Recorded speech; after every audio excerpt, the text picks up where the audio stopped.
एक बार की बात है, एक बार एक टीचर एक हॉल में बच्चों की एग्जाम ले रहा था। सभी बच्चे अपनी अपनी एग्जाम देने में मशगूल थे। तो उनमें जो कुछ बच्चे ऐसे होते हैं जो शरारती होते हैं, तो एक शरारती बच्चा था। उन्होंने क्या किया, किसी दूसरे बच्चे की घड़ी चुरा ली थी। अब देखो भाई, घड़ी बहुत महंगी है, तो उन्होंने टीचर से जाकर अपनी कंप्लेंट की, सर मेरी घड़ी खो गई।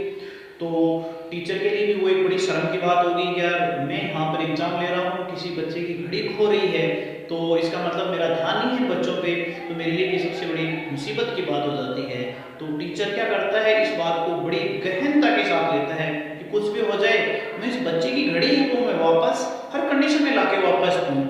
तो उस एग्जाम हॉल में क्या करता है, सभी बच्चों को खड़ा कर देता है, सभी बच्चों को लाइन में खड़ा कर देता है और सभी बच्चों को कहता है कि बच्चों अपनी आंख है, इस आंख के ऊपर सब ब्लैक पट्टी बांधेंगे, सबकी आंखों पर काली पट्टी बांध दी जाती है।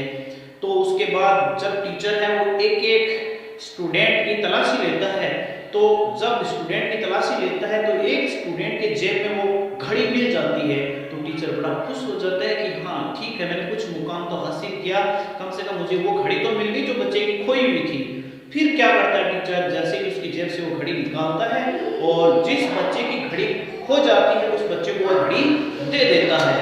अब देखो कुछ समय बाद क्या होता है, सब बच्चों को कहता है कि ठीक है बच्चों, अपनी आंख से पट्टी हटा लो। सब अपनी आंख से अपनी पट्टी हटा लेते हैं और उसके बाद जिस बच्चे ने चोरी की थी घड़ी की, उस बच्चे को बड़ी शर्मिंदगी महसूस होती है और वो वहां से चला जाता है। उसके बाद वो ठान लेता है कि आज के बाद मैं कभी चोरी नहीं करूंगा। ये पहला वो है प्रण ले लेता है कि आज के बाद मैं कभी चोरी नहीं करता हूँ। जम के मेहनत करता है, अच्छी मेहनत करता है, तो वह एक दिन बहुत बड़े मुकाम पर पहुंच जाता है।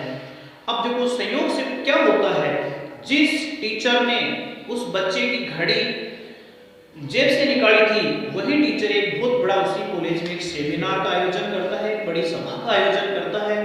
तो जो चोरी करने वाला बच्चा था वो एक बहुत बड़े पद पर पहुंच जाता है, एक प्रोफेसर बन जाता है। तो जब उस पद पर पहुंचने के बाद उस सभा में उस बच्चे को भी बुलाया जाता है जो घड़ी की चोरी कर रहा था। जब वह वापस वहां पर आता है तो जो प्रोफेसर बन गया, जो चोर था, वह उस गुरु के चरणों में जाकर गिरता है कि सर मेरे से बहुत बड़ी गलती हो गई उस दिन कि मैंने एक घड़ी की चोरी कर ली। तो टीचर है वो बड़े शालीनता के साथ जवाब देता है, कर ऐसा कुछ नहीं भैया, मुझे खुद को भी नहीं पता कि बड़ी घड़ी तूने चोरी की थी, क्योंकि उस समय मैंने भी वो पट्टी थी आपकी आंखों पे बांधने के साथ साथ मैंने भी मेरी आंखों पे वो पट्टी बांध ली थी, ताकि मेरी नजरों में ऐसा कोई स्टूडेंट ना गिरे कि दूसरे लोग कहें कि ये चोर है। तो उनको भी बहुत बड़ी शर्मिंदगी महसूस हुई कि सर मुझे पता नहीं था कि आप भी इतने महान आदमी हो। तो उन्होंने पूछा कि सर आपने ऐसा क्यों किया।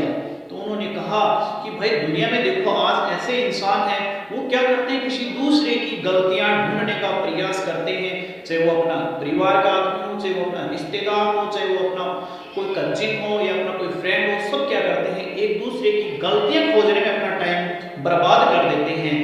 तो इस कहानी से हमें ये शिक्षा मिलती है कि हमें किसी दूसरे की बुराई खोजने में अपना वक्त बर्बाद न करें, किसी की बुराई को न देखें, सिर्फ जो आदमी कोई गलती करता है उसको एक बार माफ कर दें, उसके बाद वो जरूर कोई ना कोई मुकाम हासिल करता आपको जरूर पाएगा।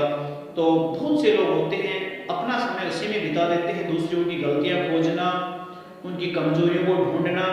तो इन सबको चीजों को छोड़कर आगे बढ़ने में अपना महत्वपूर्ण योगदान दें। धन्यवाद।